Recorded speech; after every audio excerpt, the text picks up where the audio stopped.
Hello again, dear listener. Welcome to this quiet space, a small harbor from the noise of the modern world. It's a place where we can gently unwind the threads of time, not to find grand battles or the coronation of kings, but to understand the quiet, often brutal, realities of everyday life, long ago. Tonight we're setting aside our modern notions of love with its endless choices, and digital courtships, and traveling back to a time when finding a partner was less about romance and more about survival. It was a world of contracts, dowries, and chaperones. A world where the idea of dating as we know it would have been as foreign as a machine that flies. There is something profoundly humbling in realizing that the very foundations of human connection were once built on such different and frankly harsher terms. Now, dim the lights, maybe turn on a fan for that soft background hum, and let's ease into tonight's journey together. Love to hear where you're listening from tonight and what time it is in your corner of the world. It's always a comfort to know how far these stories travel in the quiet of the night. Let us begin by dismantling the very first illusion, the idea of choice. For the vast majority of people in the Middle Ages, perhaps 90% of the population, life was a grueling cycle of labor dictated by the seasons and the church bells. These were the peasants, the serfs, the backbone of the feudal world, whose existence was tied to the soil they worked but did not own. In this world, the concept of dating for love was a fantasy as luxurious and unattainable as a silk gown or a pinch of pepper. Marriage was not a union of hearts. It was a business merger, a practical contract designed to ensure the survival of two families and the continuation of a bloodline. Imagine for a moment a young man named Thomas, around 22 years old, which by medieval standards was approaching a respectable middle age. His hands are calloused from gripping a wooden plow, his back already curved from years of bending in the fields. Thomas is not swiping through profiles or agonizing over the perfect opening line. He is thinking about the harvest, about the upcoming winter, and about the fact that he needs a wife. It's not for companionship, not for intellectual stimulation, but for work.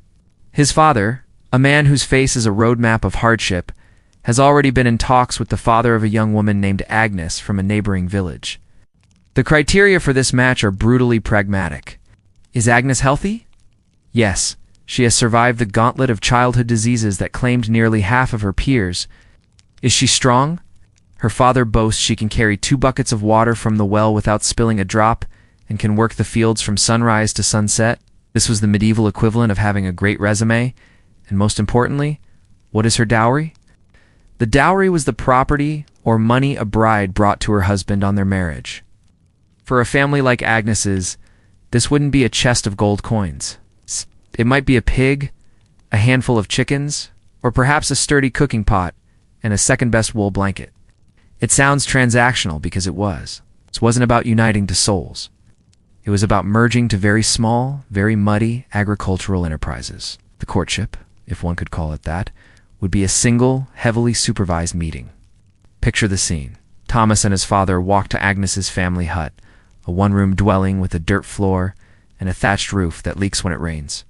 The air inside is thick with the smell of wood smoke, unwashed bodies, and the simmering pottage that is the staple of their diet a gloopy. Endless stew of grains and whatever root vegetables could be found. There is no privacy. Agnes's entire family is present, her parents, her younger siblings, and probably a random cousin who never left. Thomas and Agnes are permitted to sit near each other, but never alone. A stern-faced aunt or a watchful grandmother ensures no improper glances are exchanged, no unsupervised words are spoken. Their conversation would be stilted, awkward, and profoundly unromantic. They might speak of the weather, a topic of life and death importance when your survival depends on the harvest. They might discuss the health of the livestock or the price of salt at the local market. Agnes's father might point out her skill at spinning wool, which in the 14th century was the equivalent of a sparkling personality and a great sense of humor. Thomas, in turn, might talk about the patch of land he hopes to work, a subtle way of advertising his potential as a provider. There would be no hand-holding, no stolen kisses, no whispered confessions of affection. Physical contact was out of the question. The purpose of this meeting was not for Thomas and Agnes to discover if they were compatible, but for their families to finalize the contract. It was an inspection. Thomas's family assesses Annis's health and demeanor. Annis's family gauges Thomas's ability to provide. Love was not on the checklist. In fact, the very idea of marrying for love was considered foolish, even dangerous. Love was a volatile, unpredictable emotion. Marriage, on the other hand, was about stability, labor, and procreation. In this world, a good wife was one who could produce children, preferably sons, to help work the land and carry on the family name. And she had to be able to survive the ordeal of childbirth, which was one of the leading causes of death for medieval women. A woman's worth was measured in her fertility and her capacity for hard labor. A man's worth was measured by the land he worked and his ability to feed his family. It was a partnership of necessity, forged not in the fires of passion, but in the cold, hard reality of survival. After the meeting, the fathers would finalize the agreement. The dowry would be confirmed, and a date for the wedding would be set. Thomas and Agnes might not see each other again until they stood before the village priest. They were two pieces in a communal puzzle, their union designed to strengthen the fabric of the village. Their personal feelings were irrelevant. The expectation was that affection, or at least a quiet tolerance, might grow over time. It's born from shared hardship and mutual dependence. But if it didn't, that too was irrelevant. The contract was what mattered. The work had to be done, the children had to be raised, and the cycle of life had to continue. This was the reality of dating for the vast majority. It was a cold, pragmatic process, stripped of all the romance we now consider essential. It was a marketplace where the currency was survival, and the product was a stable, functional family unit. Now that the practicalities had been settled, the pig secured the cooking pot, inspected, and the silent. Supervised meeting concluded, Thomas and Agnes find themselves on a path not of their own making, a path that leads directly to the doors of the village church. For in the medieval world, the family's contract, however binding, was merely earthly paperwork. The true, unbreakable seal on their union would be applied by an institution more powerful than any lord, more pervasive than the damp winter fog, and more terrifying than a failed harvest. The church. If marriage was a transaction, the church was the ultimate notary, the final arbiter, and the silent partner in every single union, whose rules were absolute and whose punishments were eternal. After the single awkward meeting, the next time Thomas and Agnes would likely see each other is on their wedding day. There was no period of getting to know one another, no sharing of dreams or fears. Their individual personalities were as irrelevant to the process as their preferences for pottage seasoning. The wedding itself was a public and deeply religious affair, less a celebration of the couple and more a confirmation of a new social and economic unit in the eyes of God and the community. Let's picture their wedding day. It's a simple affair.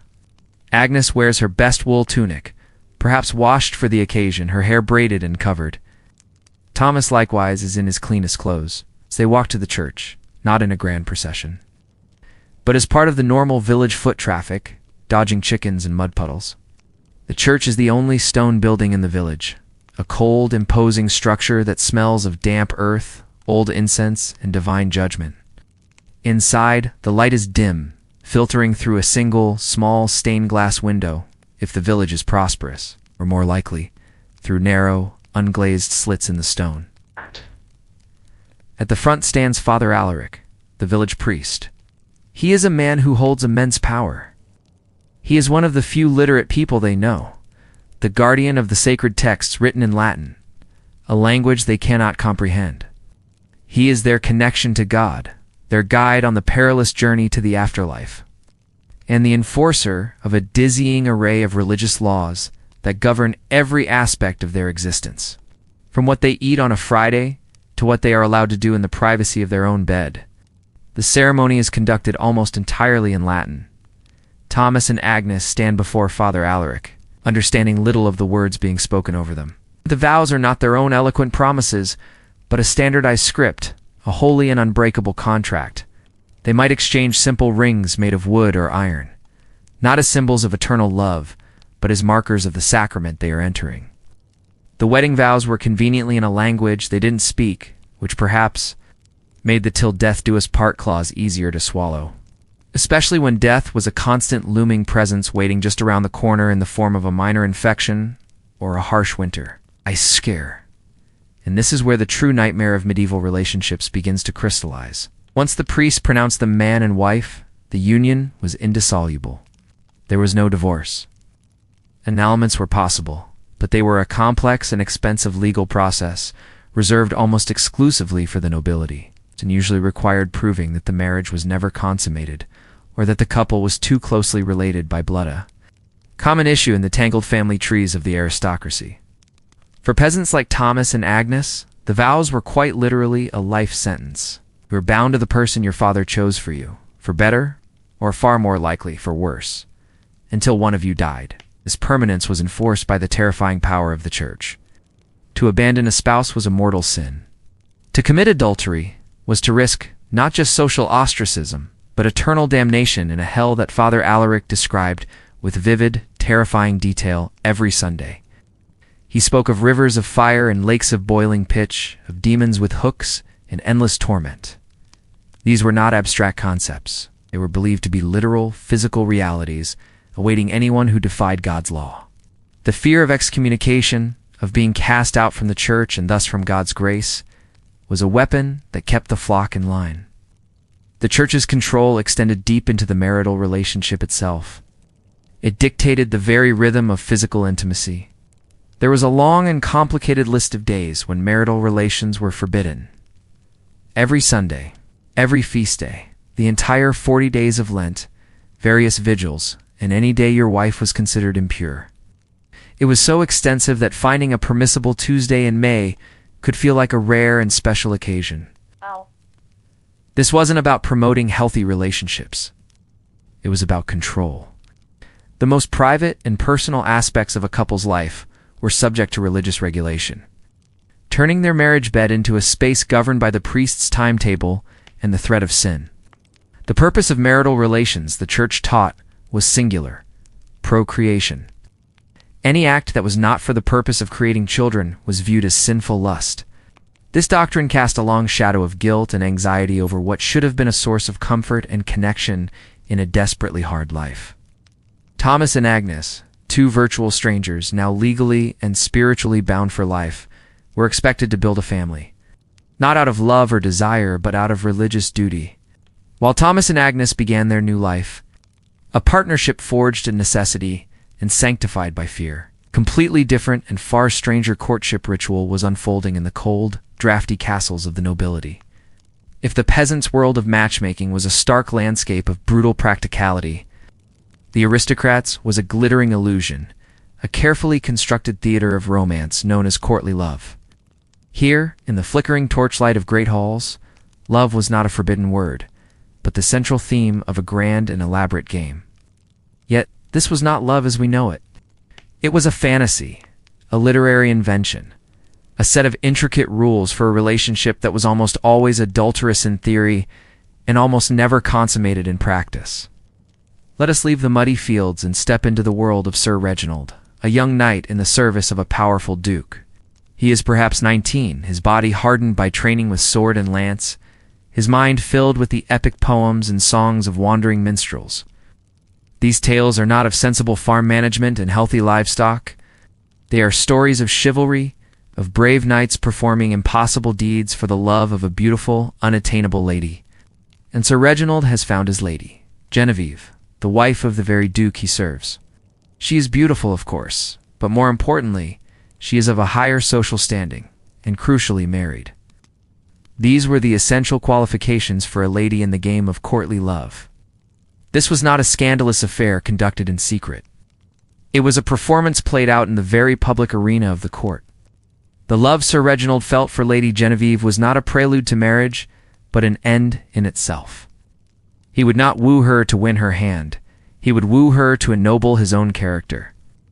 The entire purpose of courtly love was for the knight to become a better man, braver, more virtuous, more eloquent, through his selfless devotion to a superior woman. The courtship began not with a conversation but with a glance, across the crowded great hall during a feast. Amidst the clamor of drunken lords and the smell of roasted swan, Sir Reginald might catch the eye of Lady Genevieve.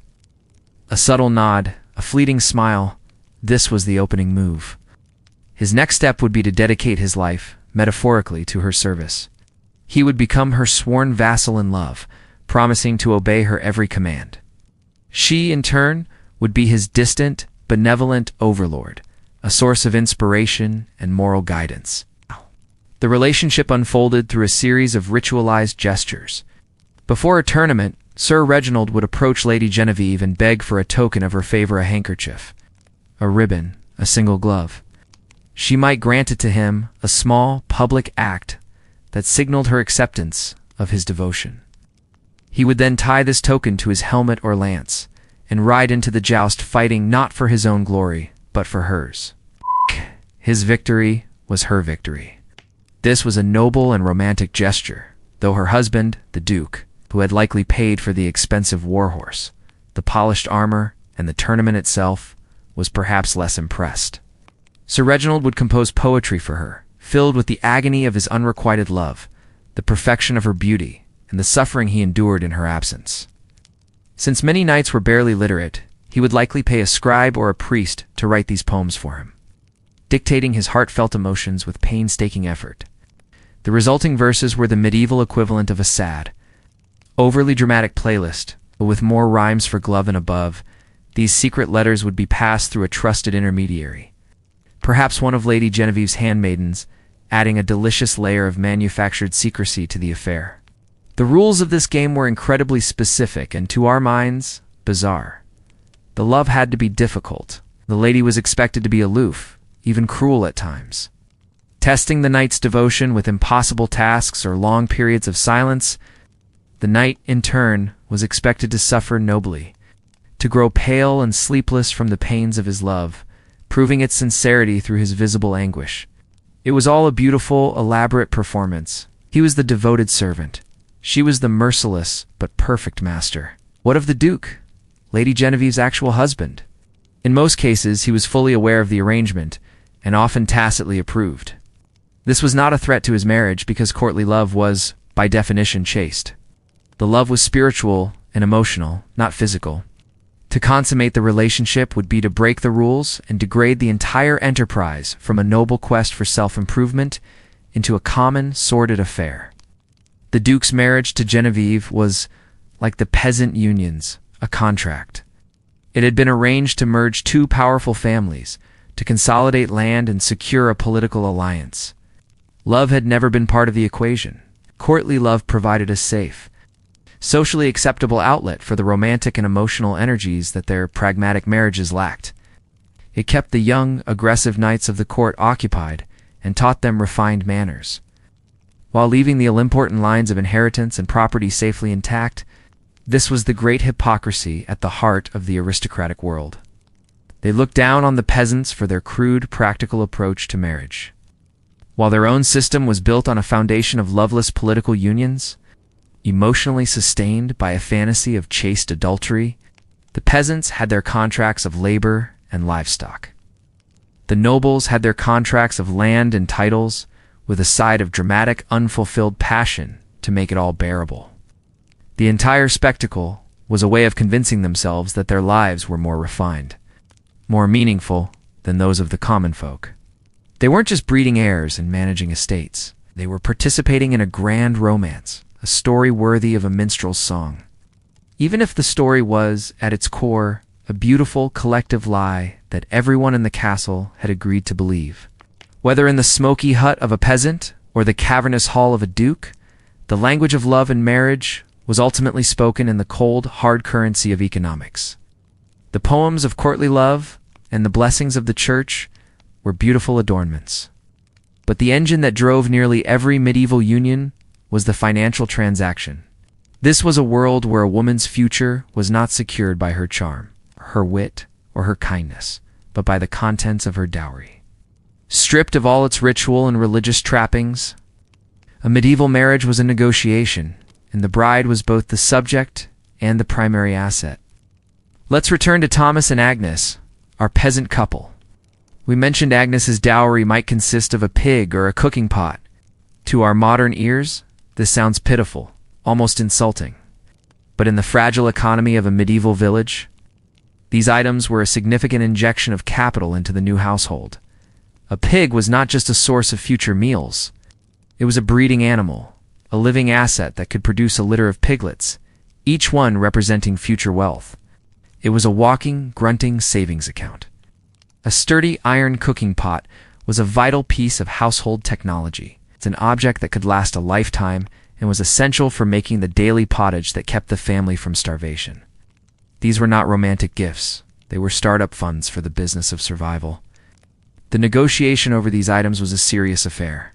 Agnes's father would want to ensure his daughter was marrying into a family that could provide for her. A while. Thomas's father would haggle to get the best possible assets to launch the new family unit. How the health of the pig. The quality of the blanket, the number of chickens, these were the details that mattered. The negotiation was less about uniting the star-crossed lovers and more about ensuring the new enterprise. Thomas and Agnes Farming Co. didn't go bankrupt in its first winter. Now, let's scale this up to the world of Sir Reginald and Lady Genevieve. The principles were exactly the same, but the stakes were astronomically higher. When a noble woman like Genevieve was married, her dowry wasn't a pig, it was a province.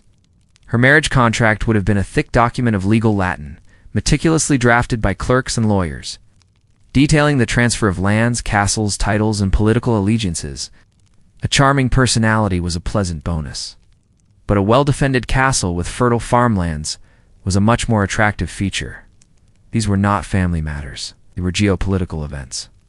A single marriage could end a war, forge an alliance between two rival kingdoms, or consolidate enough power to challenge a king. The bride and groom were often the last to be consulted.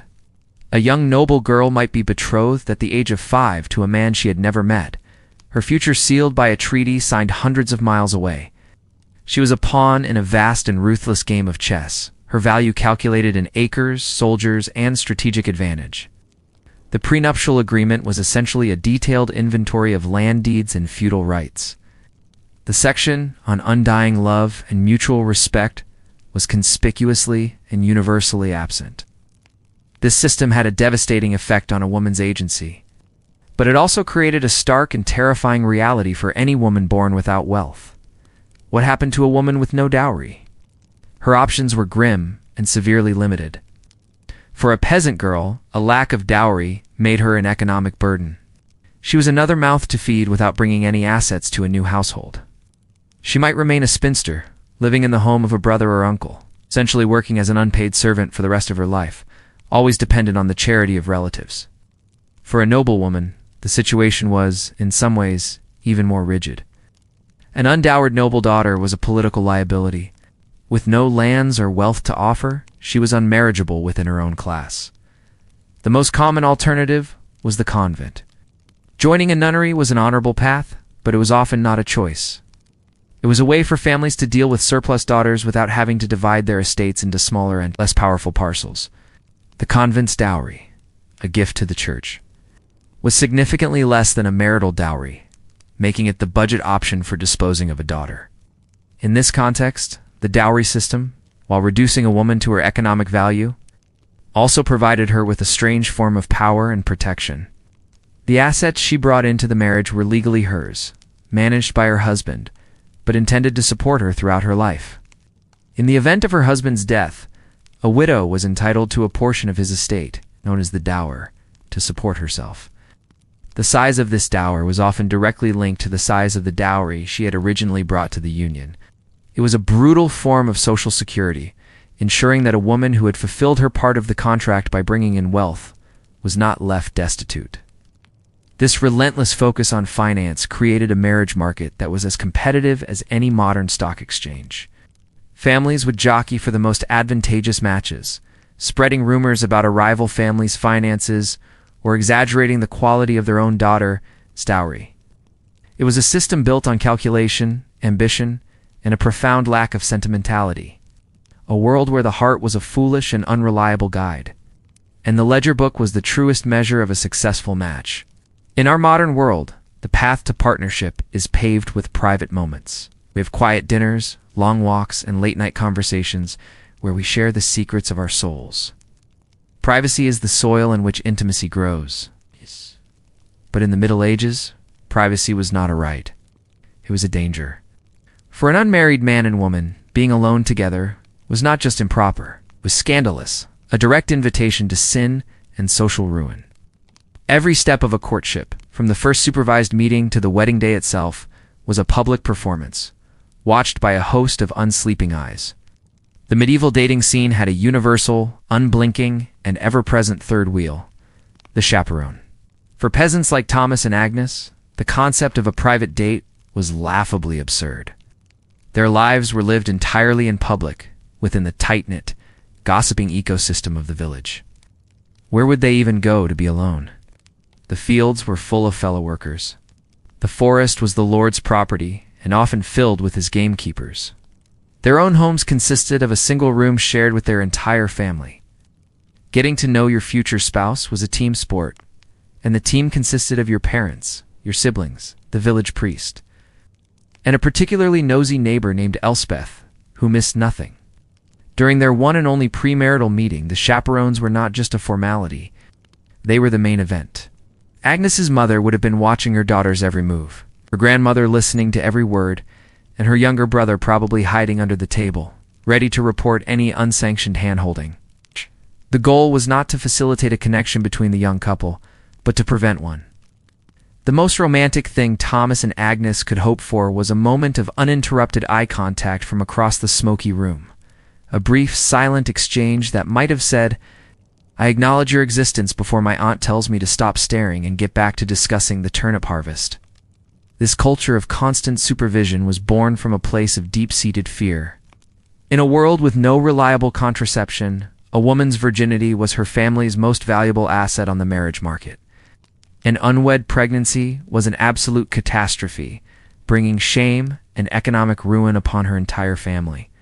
She would become unmarriageable, a burden on her relatives, and her child would be branded a bastard, a soul with no legal rights to inheritance or social standing.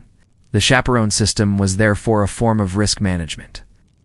It was a human fence erected around the family's honor and their daughter's future.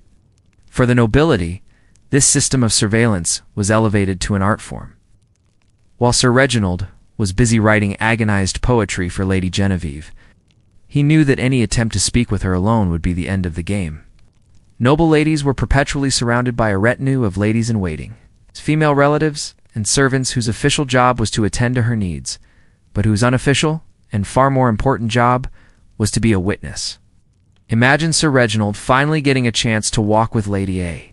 Genevieve in the castle gardens, a rare and precious opportunity. It would not be a romantic stroll.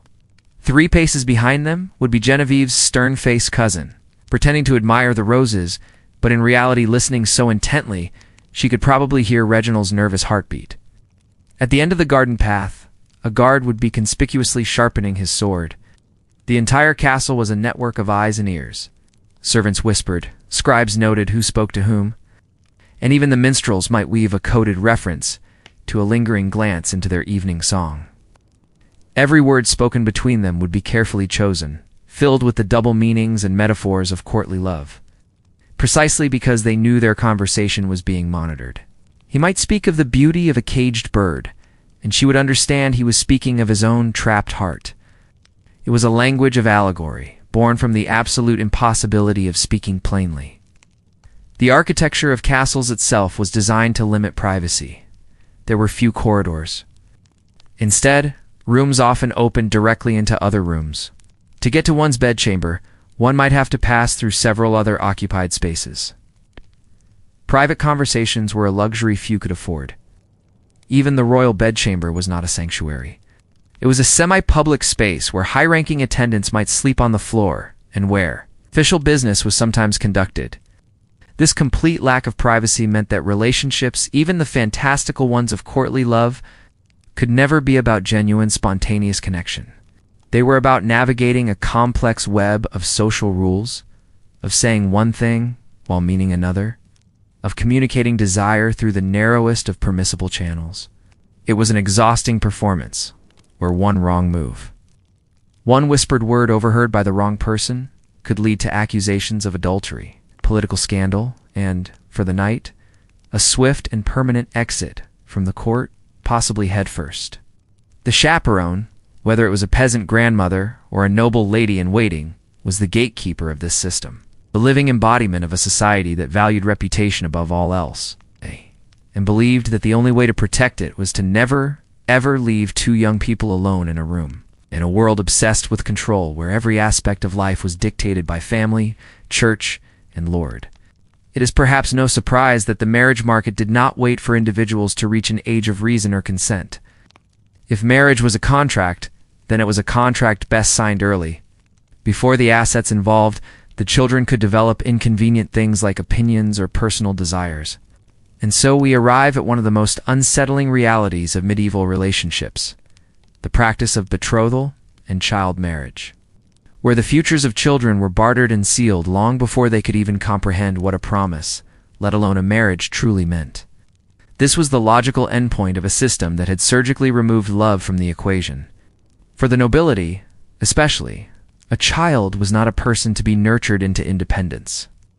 They were a strategic asset, a living treaty to be deployed for maximum political and economic gain. The ink was barely dry on a birth announcement before fathers were calculating the value of a potential match. An infant daughter was not a bundle of joy. She was a future alliance, a walking parcel of land waiting to be traded. Let us imagine the life of a young noblewoman, Eleanor. We meet her on her 14th birthday, I said. She is not celebrating with friends or dreaming of her future. She is being fitted for her wedding gown. For Eleanor, this day has been coming since she was 3 years old. That was the year her father, a powerful earl, finalized a treaty with a neighboring baron to end a decades-long border dispute. The final clause of that treaty was Eleanor herself. She was formally betrothed to the baron's son, Percival, a boy of 10 she had never met. The betrothal ceremony was not a romantic proposal. It was a cold legal proceeding held in the great hall of her father's castle. Picture a 3-year-old Eleanor, dressed in an impossibly small replica of a formal gown, her tiny hand placed in the slightly larger hand of a bewildered 10-year-old boy.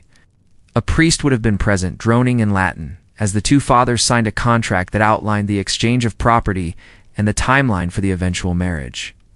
Eleanor would have had no understanding of the words, the documents, or the gravity of the moment. For her, it was simply a confusing afternoon where she was told to stand still and not cry. For her father, it was a masterpiece of diplomacy. Peace was secured, lands were protected, and the future of his house was guaranteed. The personal cost to his daughter was not a factor in the calculation.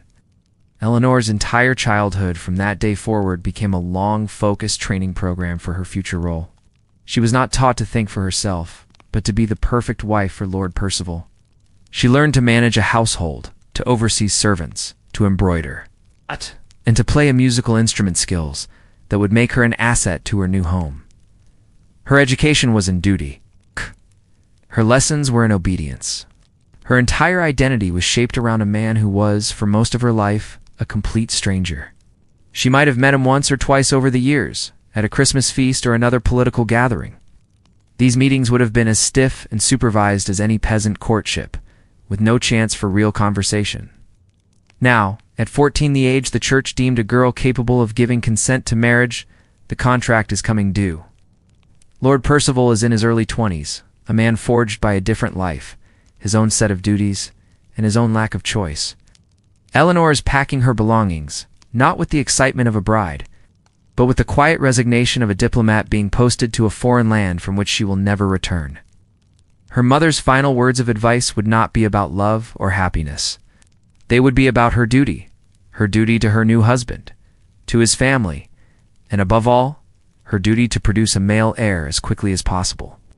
This was the sole purpose of her existence, the reason for the treaty, the education, the entire long wait. While most prevalent among the nobility, this practice of early betrothal was not entirely unknown among other classes.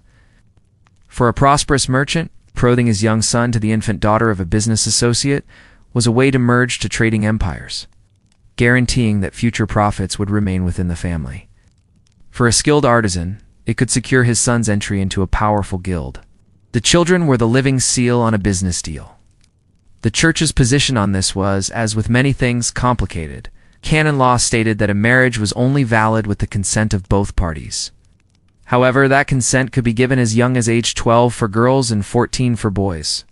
In a world where children were taught absolute obedience to their parents, the line between consent and coercion was almost non-existent. To refuse the marriage your father had arranged was an unthinkable act of rebellion against both your family and the social order. It was a choice in name only. This system stripped childhood of its innocence. Instead of a time of play and discovery, it became a waiting period, an extended apprenticeship for a predetermined future. And it created marriages between strangers, two people bound together by a decade-old contract, expected to share a bed and build a life with no foundation of affection or understanding. It was a recipe for lonely, loveless lives, a quiet tragedy played out in castles and manors all across Europe, all in the name of stability, strategy, and power. After navigating the cold calculus of dowries and the suffocating presence of chaperones, one might hope that the medieval suitor could at least find solace in the simple, universal pleasure of physical attraction. Surely, even in a world governed by contracts, there was room for a heart to flutter at the sight of a beautiful face or a handsome figure. But here again, the medieval world confounds our modern expectations. Beauty, like marriage itself, was not a matter of romantic whim.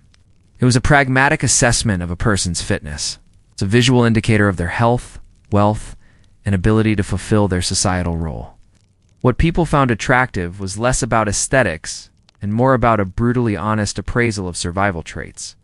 Let's first consider our peasant couple, Thomas and Agnes.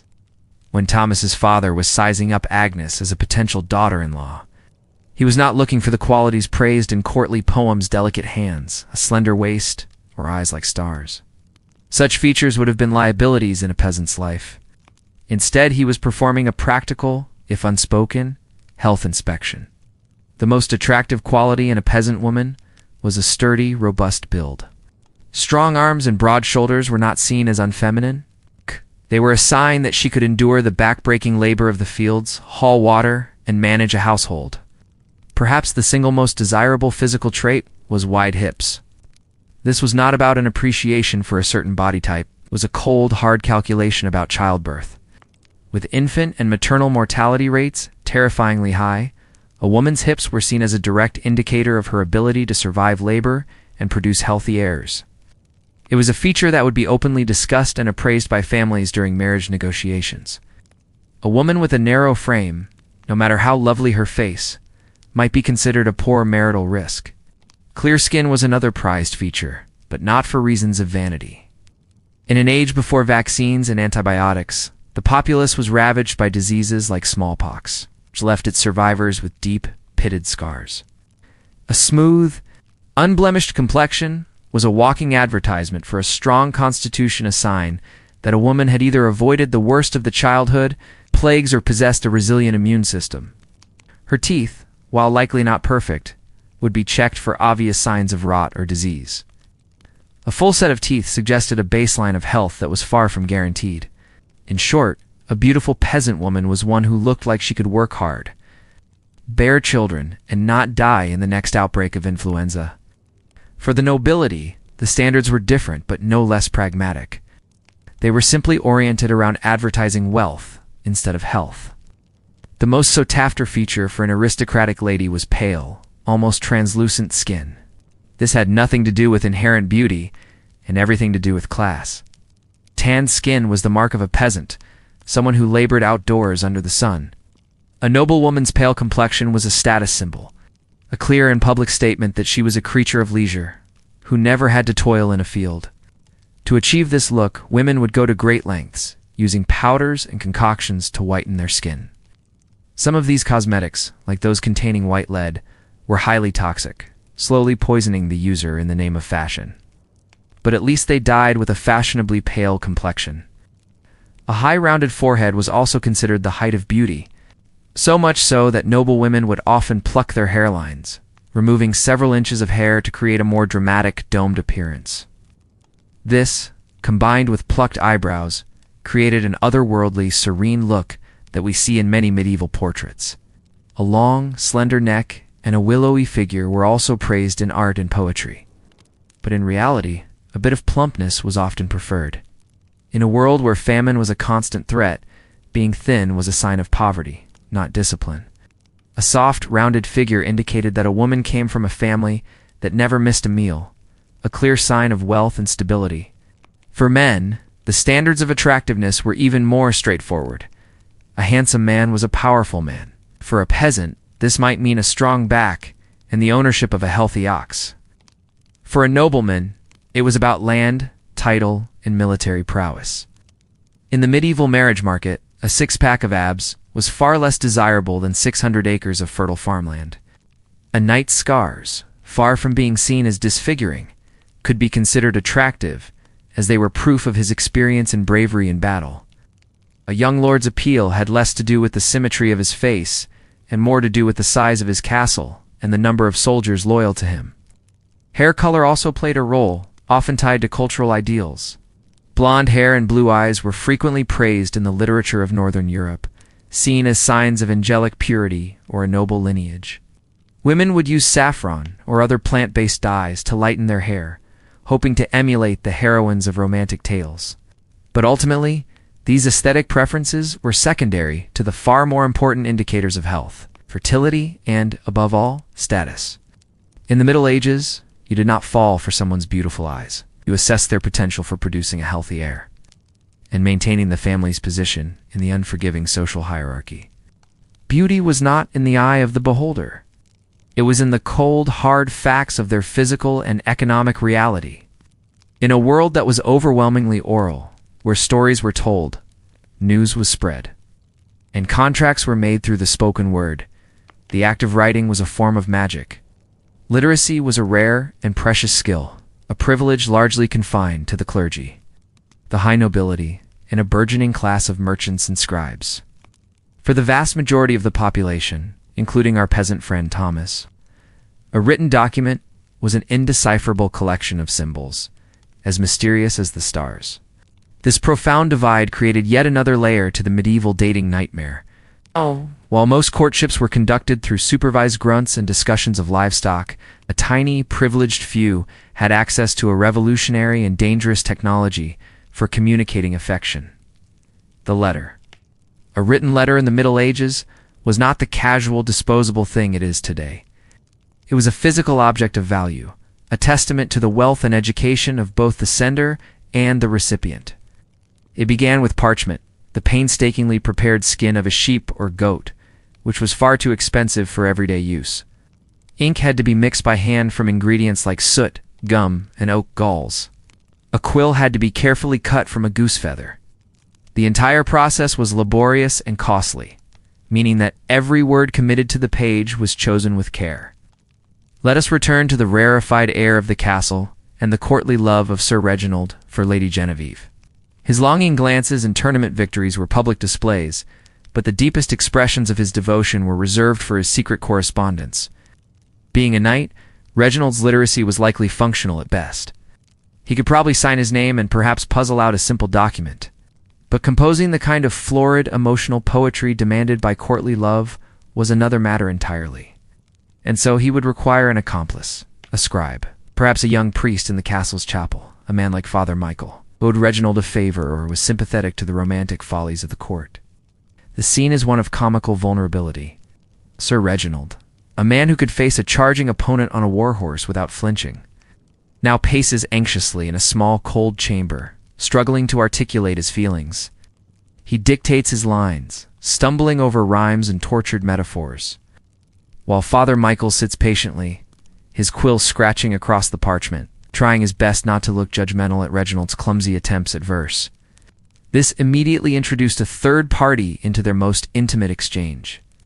The scribe became the keeper of a dangerous secret. A single loose word from Father Michael in the wrong ear could expose the entire affair. Reginald's devotion, and perhaps his life, was dependent on the discretion of a man he paid in coin and whispered promises. The finished letter would then be carefully folded and sealed with wax, stamped with Reginald's personal signet ring. This was not just for decoration. It was a crucial security measure. A broken seal was a clear sign that the letter had been intercepted and read by prying eyes. The letter's journey to Lady Genevieve was its own perilous adventure. It would be entrusted to a messenger whose loyalty was absolute, perhaps a trusted page boy or one of Genevieve's own ladies-in-waiting.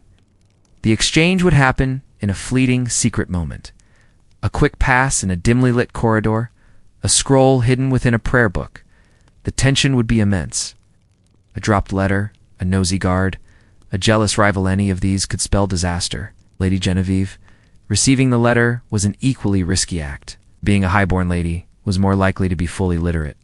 She would have to find a moment of true privacy, a near impossibility in a medieval castle, to break the seal and read the contents. She might retreat to her small private chapel or feign a headache to be left alone in her chambers, her heart pounding as she unfolded the parchment. The words on the page, however, would represent a world of emotion and connection entirely separate from her cold, political marriage to the Duke. But the letter was also a piece of physical evidence. It was a tangible record of a forbidden affection. If discovered by her husband or a court rival, it would be undeniable proof of, at the very least, an emotional affair. In the paranoid world of court politics, this could easily be twisted into an accusation of treason. A misplaced sonnet could cause more political turmoil than a border skirmish, shattering alliances and ruining reputations. Once read, the wisest course of action was to burn the letter immediately, turning the dangerous evidence into ash and memory. For the rising merchant class, letters served a more practical but no less important role in marriage negotiations. A merchant in London might correspond with another in Florence to arrange a match between their children. These letters would be pragmatic and direct, discussing the specifics of a dowry, the terms of a business alliance that the marriage would create, and the logistics of transporting the bride to her new home. While lacking the poetic flair of aristocratic love notes, these letters were legally significant, their contents forming the basis of a binding contract, and they too were fraught with risk. A letter detailing a merchant's wealth could make him a target for thieves or rivals.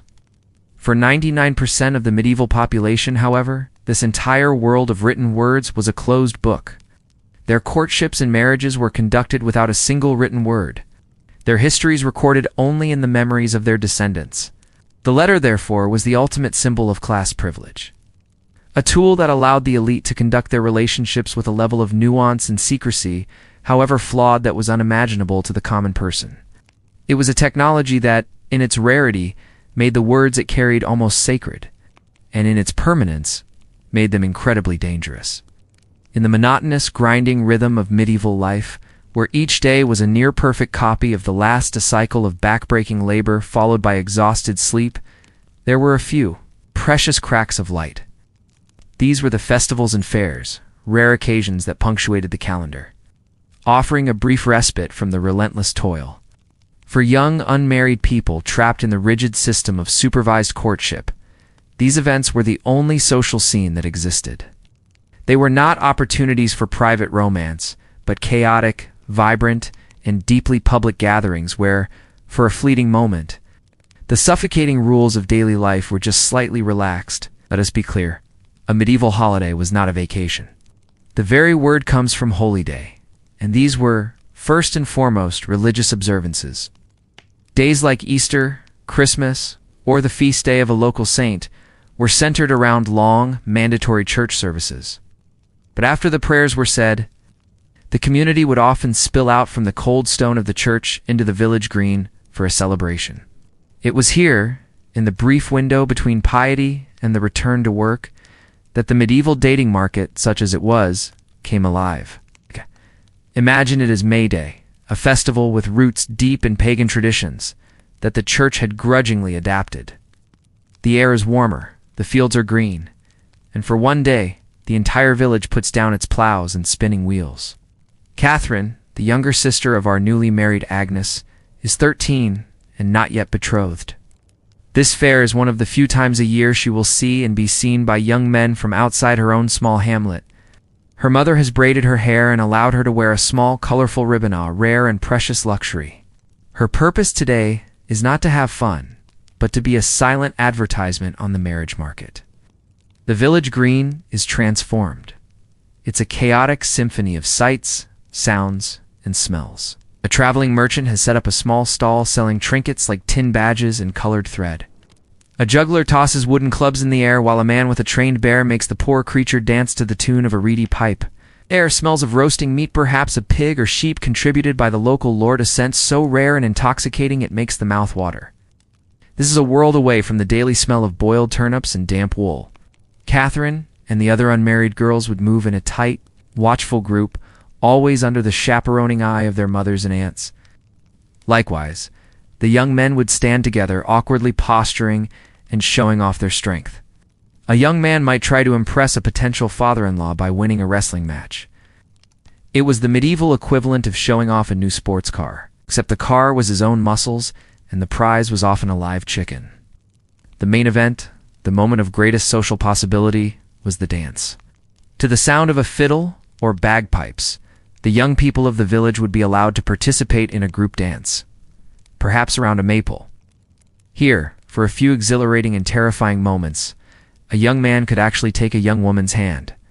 The touch would be brief, formal, and entirely public, but it was physical contact nonetheless.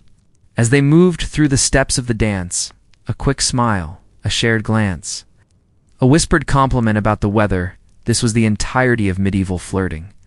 It was in these fleeting interactions that the seeds of future matches were sown. Catherine's father would not be dancing, he would be observing.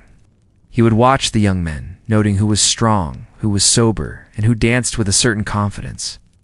He might see his daughter share a smile with a young farmer from the next valley, a boy whose father was known to have 2 healthy oxen. He would file this information away.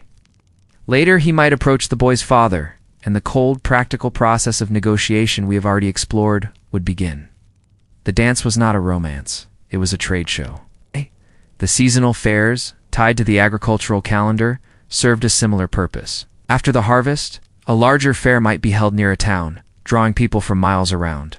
This was an even bigger marketplace for goods, and, unofficially, for marriages. Here, a family might hope to find a match for their child from outside the limited genetic pool of their own village.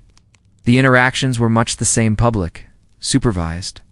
In brief, but the sheer number of people increased the chances of a suitable match being found. These festivals were precious not because they offered freedom, but because they offered a slightly different, more colorful form of confinement. For a day, life was not just about work. It was about community, celebration, and the carefully managed possibility of a future. A young woman like Catherine might return home with nothing more than the memory of a shared smile and a new ribbon in her hair, but that memory would be a spark of color in her otherwise monochrome world. It was a hint that her future, while not her own to decide, was at least beginning to take shape in the bustling, noisy, and deeply unromantic theater of the medieval festival. In a world so tightly bound by rules, a world of contracts, chaperones, and divine law, it is only natural to wonder, did anyone ever rebel? Did a young couple, filled with a forbidden and genuine affection, ever simply cast off the chains of duty and run away together to live on love? Our modern stories are filled with such romantic tales of elopement, of star-crossed lovers defying their families for a chance at happiness. But in the Middle Ages, this was not the plot of a romance. It was the prologue to a tragedy. To defy the system of arranged marriage was not a brave act of individualism. It was an act of social and economic suicide, a desperate leap into a void from which there was seldom a return. Let us consider the story of Isolde, the 17-year-old daughter of a wealthy wool merchant in a bustling town. Her life has been one of comfortable, if constrained, privilege.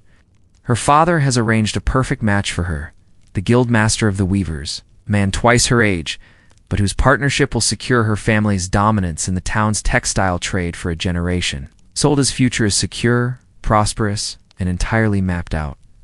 There is just one problem. Isolde's fallen in love. Her heart belongs not to the portly guildmaster, but to Martin, a young apprentice stonemason working on the new cathedral.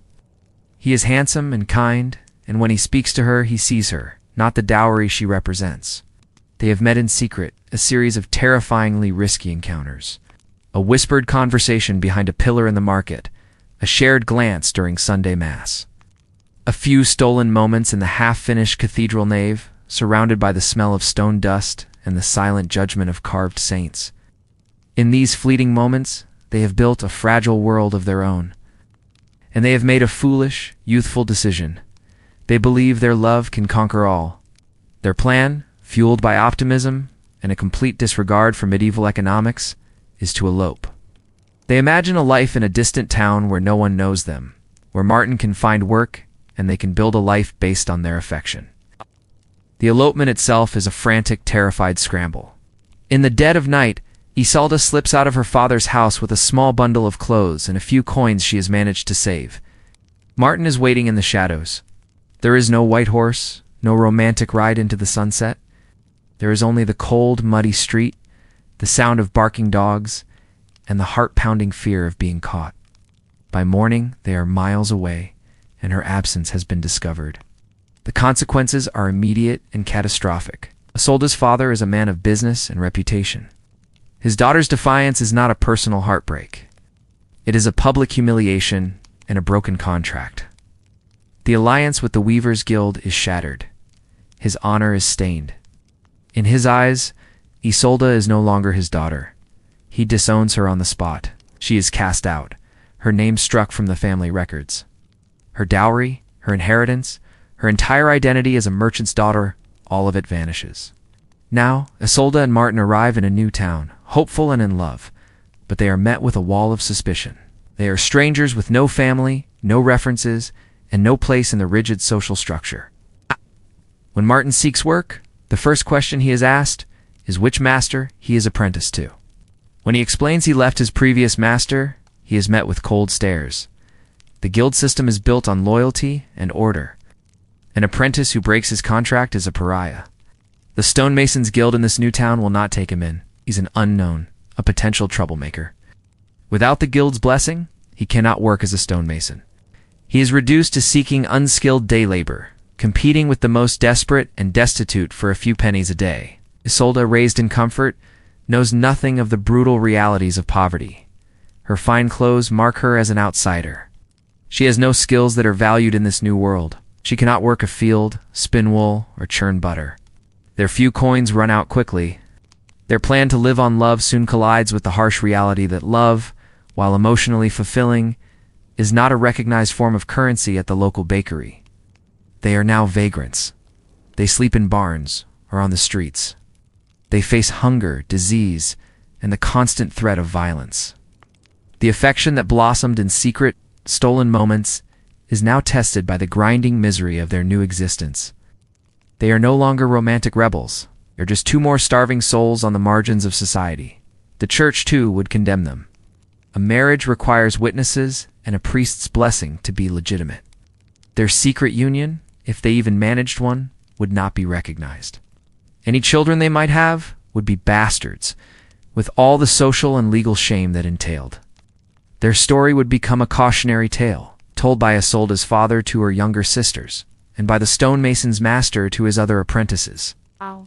It was a lesson in the supreme folly of placing personal feelings above duty and social order. In the medieval world, you were your family, your guild, your village. To willfully sever those ties was to cease to exist in any meaningful way. The system was designed to prevent such rebellion. Its punishments for those who tried were not merely legal but existential. You did not just lose your fortune, you lost your place in the world. And in the cold, unforgiving landscape of the Middle Ages, there was no greater terror than being utterly and completely alone. In a world where one's romantic fate was sealed by contracts, calculated by dowries, and policed by the ever-watchful eyes of the community and the church. What was left for the individual heart?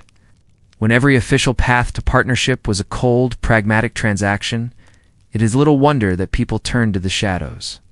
To the older, wilder traditions that predated the priests and the law books.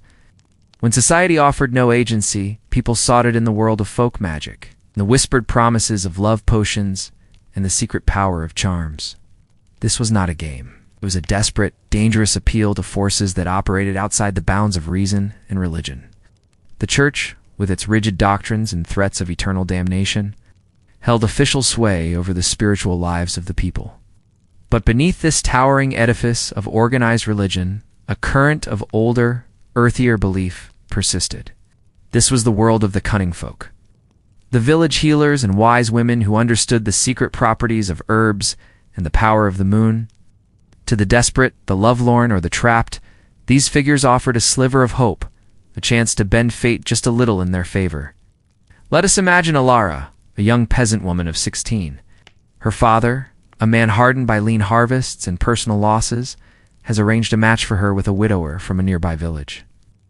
The man is prosperous, with 2 fields to his name, but he is also twice her age, with a cruel reputation and 3 young children from his first wife, who died under mysterious circumstances.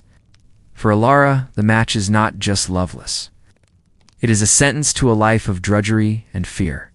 She has pleaded with her father, but his decision is final. The contract is advantageous. Her feelings are an inconvenience. Driven by a terror that gnaws at her day and night, Alara does the unthinkable. As dusk settles over the village, casting long, menacing shadows from the trees, she slips away from her family's hut. Her path takes her away from the village, towards the woods that the children are warned to avoid after dark. The air grows colder, the familiar sounds of the village fading behind her, replaced by the unsettling quiet of the forest. She is on her way to the isolated hut of Morwen, the local wise woman. Morwen is a figure of both respect and fear in the community. People seek her out for herbal remedies to cure a sick cow or for a poultice to soothe an aching joint, but they also whisper about her in church, crossing themselves when her name is mentioned. They say she can curdle milk with a glance, and that she speaks to the spirits of the forest. The path to her hut is overgrown, as if the woods themselves are trying to conceal it. The hut is small, ancient, and hunched under the weight of a moss-covered roof. The smoke curling from its chimney does not smell of simple wood smoke. It is sharp and strangely sweet, a mix of drying herbs and something else, something metallic and vaguely unsettling. Inside the hut is a cave of shadows, cluttered with bundles of dried plants hanging from the rafters. Strange objects of bone and stone on the shelves and a bubbling pot over a low fire. Morwen herself is ancient, her face a web of wrinkles, her eyes as sharp and dark as a raven's.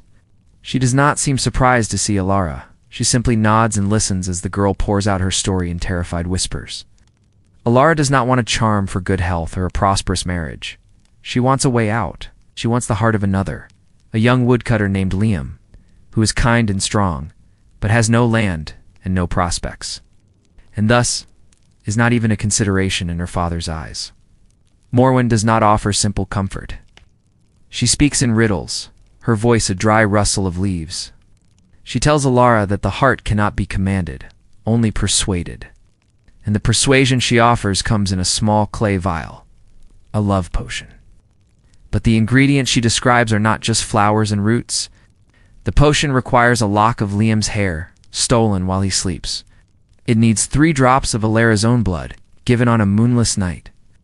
And its base is a concoction of herbs with frightening names: mandrake root, which is said to scream when pulled from the earth, and nightshade, the berry of death. These ingredients must be mixed with dew collected from a churchyard gravestone. The instructions are a ritual in themselves, a pact with forces that have no place in a Christian world. Alara is terrified, but her desperation is stronger than her fear. This is her only chance, her only way to seize control of a life that is being stolen from her. This secret world of love magic was a perilous one. A young man might wear a charm, a knotted piece of string with a hawk's feather, believing it would make him more appealing at the May Day dance. A wife might secretly sew a sprig of rosemary into her husband's tunic to ensure his fidelity. But what Alara is attempting is a far more dangerous act of will. She is not just seeking to attract. The danger was not just spiritual. To be caught practicing such magic was to be accused of witchcraft. The line between a simple folk remedy and a demonic pact was dangerously thin. And it was a line drawn by the local priest and the superstitions of the villagers. If Alara's potion were discovered, both she and Morwen could be dragged before the church authorities. The consequences would be horrific. Interrogation, torture to extract a confession, and a brutal public execution by fire or drowning to cleanse the community of their evil. This was the ultimate risk, a gamble with both her mortal life and her immortal soul, taken in the desperate hope of finding a small measure of happiness in a world that had offered her none. In our journey through the medieval landscape of love and partnership, we have explored a world governed by rigid rules, a world of contracts, dowries, and the all-seeing eye of the church. Every relationship we have discussed, whether the pragmatic union of peasants or the chaste fantasy of nobles, was built, however tenuously, around the central pillar of marriage between a man and a woman for the purpose of procreation. But what of the affections that fell outside this unyielding framework? What of the love that could never be sanctioned by a priest, formalized by a contract, or even spoken of above a whisper? We now turn to the deepest and most dangerous shadow of medieval relationships, to a love that dared not speak its name. For to do so was to invite not just social ruin, but a brutal and fiery death. In the eyes of the medieval church, the world was a place of divine order, and that order was reflected in the union of man and woman. The sole purpose of this union was to create children, to fill the world with faithful Christian souls. Any act that deviated from this procreative purpose was considered a sin, and the act of love between two people of the same sex was considered among the most grievous of all. It was condemned as sodomy, an unnatural crime against God and nature, a transgression so vile that it was believed to bring down divine wrath in the form of plague, famine, and war upon the entire community. This was not simply a moral or theological position. It was codified in secular law with terrifying ferocity. Throughout Europe, the punishment for being accused and found guilty of sodomy was almost universally death, and not a quick or merciful death. Burning at the stake was a common method, a way to purify the sinner's crime with fire and to serve as a horrific public warning to others. In this environment of extreme repression and mortal danger, same-sex relationships could not exist as a form of dating or courtship. They could only exist in the deepest secrecy, in the hidden spaces of a society that officially denied their very possibility, yet they did exist. Human affection, in all its forms, has a way of persisting even under the most oppressive conditions. These relationships blossomed in the cracks and shadows of the medieval world, so often in the very places one might least expect. Monasteries, for example, as enclosed. All male communities dedicated to a life of the mind and spirit became unintentional havens where deep, intense emotional and intellectual bonds between men could form. Let us imagine Brother Thomas, a young monk in a remote monastery. His life is one of quiet routine and devotion, prayer, study, and the painstaking work of copying manuscripts in the scriptorium. Into this ordered world comes Brother Philip, a visiting scholar from a distant university. They are assigned to work together, illuminating a new copy of the Gospels. In the cold, echoing silence of the scriptorium, amidst the smell of old parchment, ink and beeswax, a connection begins to form. It is not a love that can be declared. It unfolds in the language of shared intellect and subtle gestures. It is in the way Philip admires a particularly elegant stroke of Thomas's quill, in the shared passion for a line of classical poetry they discover in an old text. It is in the brief, accidental touch of their hands as they both reach for the same pot of ink, a touch that sends a jolt of forbidden warmth through the cold air. Their conversations, held in low whispers after evening prayers in the cloistered garden, are ostensibly about theology or philosophy. But beneath the surface runs a powerful current of personal connection, of two minds and souls recognizing each other in a world that has no name for what they feel. But this fragile connection is surrounded by peril. They are constantly watched. A curious glance from another monk, a conversation that lasts a moment too long, a shared smile that seems to warm. Any of these could be interpreted by a zealous abbot as a sign of a particular friendship, a dangerous attachment that threatened the spiritual purity of the monastery. Accusations, even without proof, could lead to severe penance, solitary confinement, or expulsion. And if there was any hint of a physical relationship, the consequences would be dire, involving secular authorities and the pyre. Their bond, therefore, is a thing of profound silence and constant low-grade terror. It is a love that can only exist in what is left unsaid. Similar relationships existed in other segregated corners of medieval life. Within knightly orders, the intense bonds forged between brothers in arms in the crucible of battle could sometimes deepen into something more. At royal courts, where political marriages were the norm, powerful nobles and even kings might seek emotional and physical intimacy in secret same-sex relationships. These affairs were always a dangerous gamble, providing a potent weapon for blackmail to any rival who discovered them. It is crucial to understand that the modern concept of a gay identity did not exist. There were no communities, no shared culture, no sense of belonging to a group. There were only forbidden acts. A person was not a homosexual. They were a sodomite, a sinner, a criminal. This meant that individuals had to navigate their feelings in complete isolation, often consumed by guilt and the fear of their own damnation. With no language to even describe who they were, their relationships were, by necessity, fleeting and episodic, always existing under the shadow of discovery and the constant threat of a violent end. For these individuals, the medieval dating nightmare was not about finding a suitable partner chosen by their family. It was about the terrifying possibility that their deepest feelings could lead them to the executioner S-block. As the Middle Ages matured, the old, rigid, tutored world of peasants and nobles began to fracture. In the growing towns and cities, a new power was rising, a class of people whose influence was measured not in acres of land or ancient bloodlines, but in chests of coin, warehouses of goods, and fleets of ships. This was the merchant class, the bourgeoisie, and their approach to the timeless problem of marriage was a unique and fascinating hybrid of the pragmatism of the peasant and the strategy of the noble, all filtered through the lens of commerce. For a merchant, marriage was not about survival, nor was it about geopolitical alliances. It was purely and simply the ultimate business deal. Let us step into the bustling, chaotic streets of late 14th century Florence. The air is thick with the smell of dyed wool, tanned leather, and the exotic scent of spices from faraway lands. Here we meet Giovanni, the 20-year-old son of a powerful cloth merchant. Giovanni is educated, can read, write, and most importantly, he can do complex arithmetic in his head. His father is not looking for a wife for him among the local nobility. A title without cash flow was a poor investment. Instead, his gaze is turned eastward, toward the glittering maritime republic of Venice. The proposed match is Isabella, the 16-year-old daughter of a Venetian spice merchant whose ships dominate the trade routes to the Levant. The marriage is not designed to end a war or secure a border. It is designed to create a vertical monopoly. Giovanni's family in Florence would have a secure direct line to the finest spices from the east, which they could use in their dyes or trade for the best English wool. Isabella's family in Venice would gain a powerful distribution partner for their goods in the heart of Tuscany.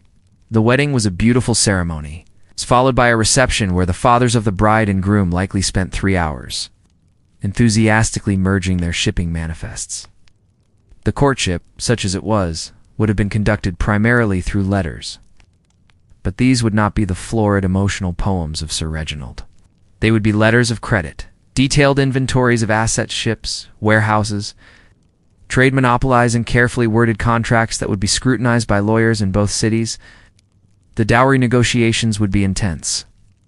Isabella's dowry might include a significant share in 2 trading galleys, a warehouse near the Rialto Bridge, and a chest of silver florins. It was her capital investment in the new joint venture. When Giovanni and Isabella finally met, it would be in a richly appointed merchant's house. The walls covered not with tapestries of heroic battles, but of prosperous cityscapes. The furniture would be of the finest imported wood, the table laden with delicacies made possible by the very trade their union was meant to secure. Their conversation, always chaperoned, would not be about poetry or the weather. It might be about the fluctuating price of saffron, the dangers of piracy near Crete, or the political stability of the Mamluk Sultanate in Egypt. Isabella, unlike a cloistered noblewoman, would be expected to have an opinion on these matters. A merchant's wife was often a business partner, and her intelligence and shrewdness were as much a part of her value as her dowry. This created a different set of pressures and expectations. While noblewomen were bred for ornamental duty and peasant women for physical labor, merchant's daughter was raised to be a capable administrator. She would learn to keep accounts, manage a large and complex household that was often a place of business, and deal with traders and suppliers.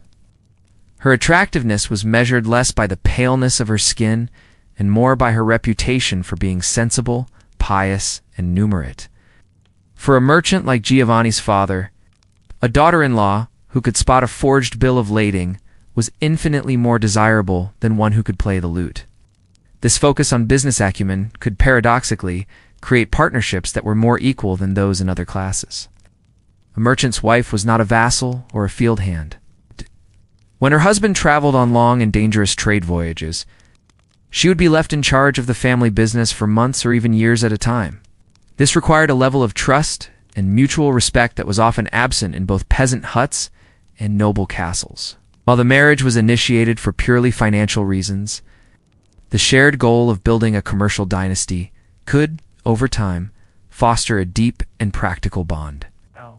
The social ambitions of the merchant class were also reflected in their marriages. They were the new money of the medieval world, and they used their spectacular wealth to imitate, and in some cases, outdo the nobility. A wealthy merchant would dress his daughter in silks and velvets that rivaled those of any duchess, a deliberate statement of his arrival on the world stage. The wedding feast would be an extravagant display of their commercial power, featuring rare spices, imported wines, and sugar sculptures that demonstrated their global reach. But they were still outsiders. A nobleman might be forced to marry his daughter to a wealthy merchant to settle his debts, but he would often do so with a sneer, looking down on the man whose fortune came from trade rather than inheritance. This social tension meant that merchants had to be constantly vigilant. Their marriage is not just a tool for creating wealth, but for solidifying their fragile place in the social hierarchy. A good match was not just profitable, it was a step up the ladder, a move closer to the legitimacy and security that only the old aristocracy truly possessed. For the merchant class, a marriage proposal sounded less like, "Will you be mine?" and more like, "Will our families sign this legally binding merger?"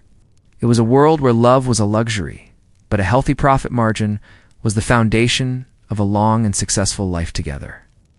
After the contracts had been signed, the vows spoken in incomprehensible Latin, and the meager or magnificent dowry transferred, the medieval couple was finally left to begin their life together.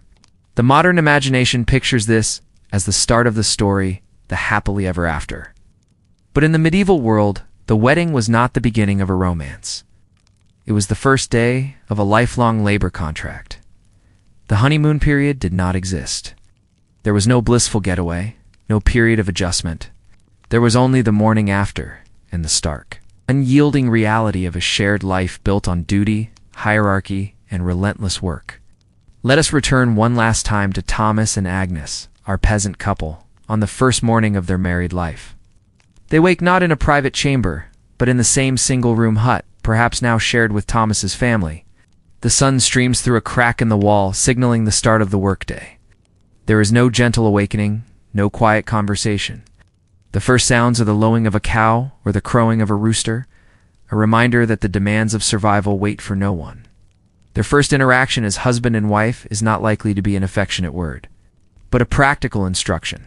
The chickens need feeding or the fire is dying. From this first morning, the rigid hierarchy of their relationship is established. Thomas is the head of the household. His authority, sanctioned by both law and the church, is absolute. Agnes, now his wife, has a new role: to obey him, to serve him, and to work alongside him. Their relationship is not a partnership of equals, but a chain of command. This was not necessarily born of malice. It was the structure that society believed was essential for a functional, productive family unit. A woman's life after marriage was a marathon of grueling labor. The phrase hearth and home suggests a cozy domestic sphere, but the reality was anything but. Agnes's domain was indeed the hut, but her responsibilities radiated outwards. She was responsible for cooking the daily pottage, a task that required tending the fire and stirring the pot for hours. She baked the coarse, heavy bread, ground the grain by hand with a stone quern, and brewed the weak but safe small beer. That was the family's primary beverage. She spun wool into thread, wove thread into cloth, and patched their few precious garments until they were more patches than original fabric. She tended the small garden, a vital source of vegetables to supplement their grain-heavy diet. She cared for the chickens, collected the eggs, and milked the cow if they were lucky enough to own one. And above all, she was expected to bear children. A lot of them. In a world where half of all children died before the age of 5, producing numerous offspring was the only way to ensure that a few might survive to adulthood to help work the land and care for their parents in old age. Each pregnancy was a life-threatening gamble. In her life would be a repeating cycle of pregnancy, childbirth, and nursing, all while performing her endless other chores. Why?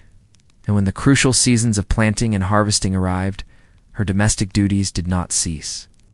They were simply added to her work in the fields alongside Thomas. She would be out from sunrise to sunset, bending her back to sow seeds or cut grain with a sickle. Her life was one of constant, overlapping, and utterly exhausting labor. The emotional landscape of their marriage would be shaped by this shared grind. Intimacy was not measured in shared secrets or emotional vulnerability, but in the silent understanding of two people yoked to the same plow. They were a team, and their survival depended on their ability to work together efficiently. A husband expressing affection might bring his wife a particularly good apple he found. A gesture that said, "I value your continued labor and contribution to this household." The medieval equivalent of a romantic date night was successfully getting through the day without a child falling ill or the cow going lame. For the nobility, the reality of married life was different in scale, but not in substance. Lady Eleanor, married at 14, would find her life equally consumed by duty. She would not be toiling in the fields, but she would be the manager of a vast and complex enterprise.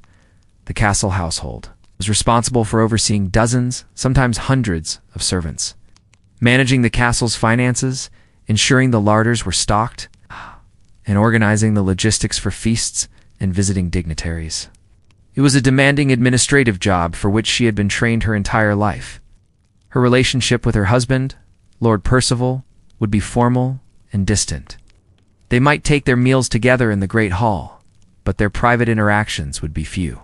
His life was in the world of politics, warfare, and hunting. Hers was within the castle walls. Their primary point of connection was the dynastic imperative to produce an heir. Their time together in the bedchamber was not about passion. It was a political act, a duty to their lineage. Once she had produced a son or two, her primary marital obligation was fulfilled, and they might live largely separate lives under the same cavernous roof. Companionship, if it was found at all, was often sought elsewhere with ladies in waiting for her, or perhaps in the chaste, performative world of courtly love for him. The reality of married life for all classes was a world largely devoid of the companionship we consider central to marriage today. A world where duty was everything and personal happiness was a concept that had yet to be invented. We have walked a long and bleak road together, dear listener, through the loveless landscape of medieval courtship. We have seen marriage reduced to a business contract, a political treaty, a matter of grim survival. We've witnessed the absolute power of the church, the suffocating presence of chaperones, and the desperate, dangerous turn to folk magic. After exploring a system so seemingly designed to crush the individual's spirit and deny personal choice, a single, vital question remains. Amidst all this brutality and pragmatism, was there ever any room for true love? Did any couple in this harsh and unforgiving world ever find genuine, selfless affection? Did a husband and wife, bound together by a cold contract, ever look at each other across a crowded hut and feel a spark of something more than just duty or mutual dependence? The answer, thankfully, is yes. But medieval love was not the fiery, passionate, all-consuming force of our modern stories. It was something quieter, rarer, and far more resilient. It was not the foundation of a marriage, but the unexpected flower that sometimes managed to grow in the cracks of a stone wall. To find it, we must look not for grand romantic gestures, but for the smallest of kindnesses. Let us imagine Thomas and Agnes, 30 years after their wedding day. They are old now, by medieval standards. Their bodies are stooped and worn from a lifetime of labor. Their children are grown, with families of their own. They are still poor, still living in the same small hut, still eating pottage from the same iron pot Agnes brought as her dowry. The pig is long gone, replaced by its descendants many times over. But something has. Watch them at the end of a long day. The sun is setting, and a chill is in the air. They sit by the fire, not talking much. There is no need for words. After 3 decades of shared existence, they understand each other in a way that transcends language. He sees that her hands, gnarled with arthritis, are struggling to mend a fishing net. Without a word, he takes it from her, his own calloused fingers, though clumsy, working the needle with a practiced gentleness. She, in turn, when she cuts the coarse bread for their meager supper, wordlessly gives him the slightly larger piece, the one with the softer center. Yes. These are not the dramatic acts of courtly love. No poems will be written about a shared crust of bread. No minstrels will sing of a man mending a net for his wife. Their love story would not have inspired any ballads. The tale of Thomas and Agnes and their reasonably healthy livestock lacked a certain dramatic flair. But what exists between them is a form of love born from 30 years of shared survival. They have faced failed harvests together, nursed sick children together, and buried parents together.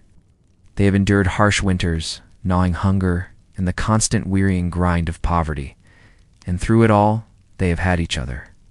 Their bond is not one of passion, but of profound, unspoken partnership. He knows the sound of her breathing in the dark and can tell when she is worried. She knows the particular ache in his back that troubles him after a day of plowing and will have a warm cloth ready without being asked. They have seen each other at their absolute worst, sick, exhausted, terrified, and they have not turned away. This is the love of shared endurance. It is less a roaring fire and more a stubborn, resilient ember that has refused to be extinguished by the relentless hardships of their world. It is a quiet victory of the human heart over a system that never intended for it to matter. Even among the nobility, where marriages were cold political instruments, genuine affection sometimes found a way to bloom. A lord and lady betrothed as children and married as strangers might over the years discover a shared intellect, a mutual respect for each other's duties, or even a quiet sense of humor. They might never experience the passionate fantasy of courtly love, but they could build a functional, even warm partnership. They might find companionship in the lonely, drafty halls of their castle. Two people bound by duty who eventually chose to become friends. These cases were the exception, not the rule, and they depended heavily on the luck of the draw and the chance that the person you were forced to marry happened to be someone you could learn to respect and eventually to love. But this kind of love was always a private affair.